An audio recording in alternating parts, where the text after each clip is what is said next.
Olá pessoal, tudo bom? Aqui é Vanessa Mello e na temática do vídeo hoje eu vou falar sobre algo que eu já falei anteriormente, eu costumo falar sempre, é um assunto que me interessa bastante e é um dos capítulos de Joseph Pilates, algo e um assunto ao qual ele se dedicou e dedicou bastante atenção também, que é o famoso capítulo Primeiro Eduquem as Crianças, né? Ele em inglês é falado como, muito conhecidamente, First Educate the Child, né? Então, o que ele queria dizer com isso? Ele inicia seu capítulo dizendo que na infância, bons e maus hábitos são adquiridos. Então, por que não?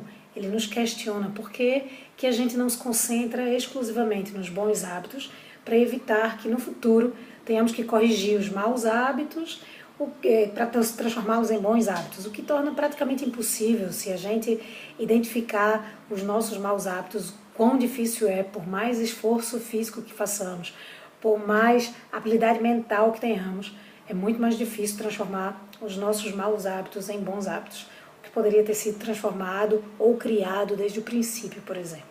Né? Então, por exemplo, quando Joseph Pilates questiona bastante crianças quando estão praticando educação física ou algum desporto ou alguma coisa do tipo, algum exercício específico. Engraçado, porque isso é uma temática que ele relatou há tanto tempo atrás, mas que a gente ainda consegue identificar a existência dessa mesma ação, dessa mesma atitude, desse mesmo erro tão comum nos dias de hoje, né, nos tempos de hoje.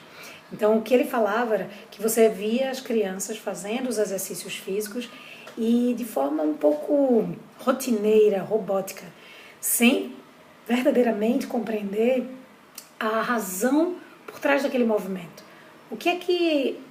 Qual é a essência desse movimento? Qual a intenção desse movimento? A criança se mexe, mas sem entender o porquê daqueles movimentos do braço, das pernas, enfim. Então, o saber e conhecer o movimento é algo muito importante, né?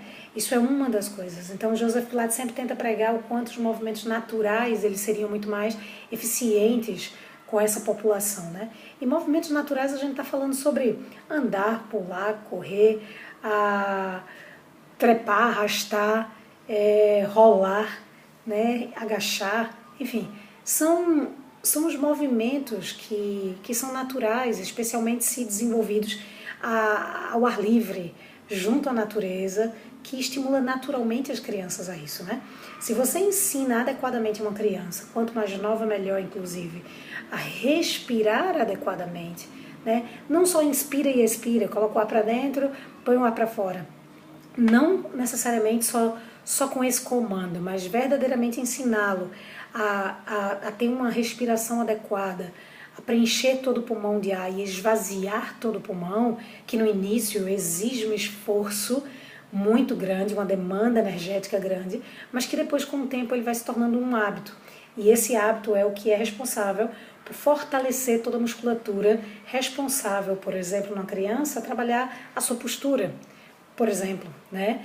Então, toda a respiração adequadamente incentivada, né, vai fazer com que a criança desenvolva uma musculatura postural adequada, fazendo com que ela não precise ir de acordo com aquele famoso ajeita a postura, menino, e aí a criança tem que levantar a cabeça, ela encolhe as escápulas e se retrai, ela bota o abdômen para fora, ela aumenta a curvatura lombar na coluna, ou seja, ela prejudica toda a postura para adquirir uma postura que ela pensa ser a exigida, né? Então, por que não tornar natural, né? Por que não tornar ela eficientemente mais natural?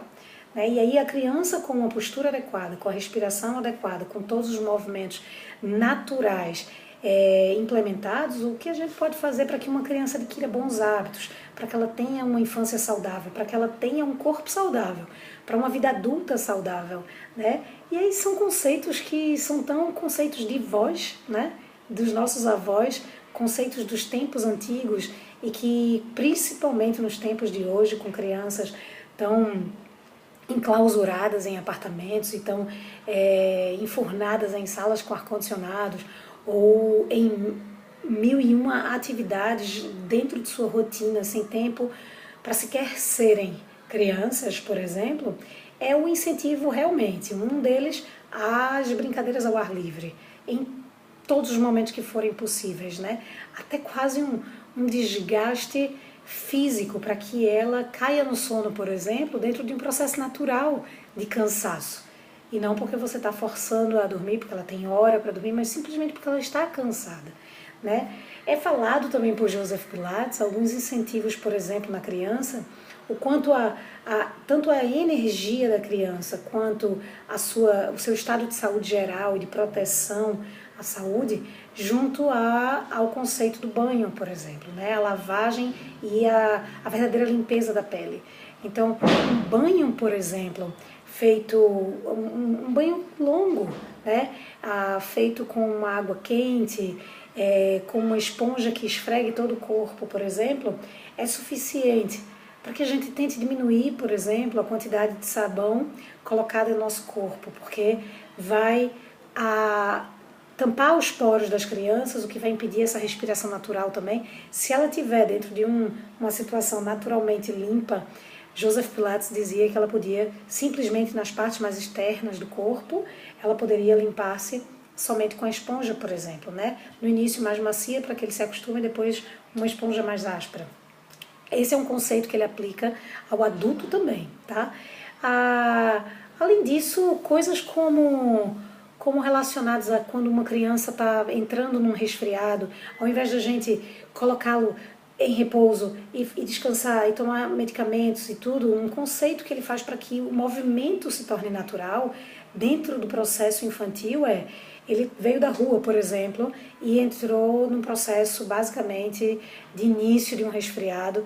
Você pode muito bem dar um banho nele, pode ser com água quente, que vai se tornando uma água mais fria. Ele fala desse um pouco, não do choque térmico, mas dessa conversão da água quente na fria também, para que você possa deixá-lo descansar um pouco. Ele se alimentou e depois ele pode voltar às brincadeiras ao ar livre novamente, como se fosse um impacto da própria saúde da criança junto à natureza, como se dissesse, esse é o seu ambiente, o seu habitat natural, é aqui que ele pode estar, então ele não tem que estar doente, né? Não é algo desconhecido, não é algo novo, vai ser algo rotineiro, né? Então é assim que a gente pode cuidar das nossas crianças, né? Eu acho que quanto mais natural o método que você incentiva as crianças dentro de sua infância, dentro do seu ambiente, dentro dos seus tempos, melhor. Então, para que a gente possa incentivar melhores adultos no futuro, né? Então, para que eles tenham corpos melhores desenvolvidos, uma saúde mais bem elaborada, e um verdadeiro equilíbrio, e o máximo possível desse verdadeiro equilíbrio entre corpo, mente, junto ao seu emocional e espiritual, que estão em processo de construção, né? Então, essa foi a mensagem de hoje. Espero que vocês tenham gostado, né? Eu agradeço se puderem deixar algum comentário para que a gente possa entrar numa discussão saudável a respeito desse assunto. É um assunto que verdadeiramente me encanta para quem conhece o meu trabalho. E é isso, pessoal. Um cheiro enorme no coração e até a próxima.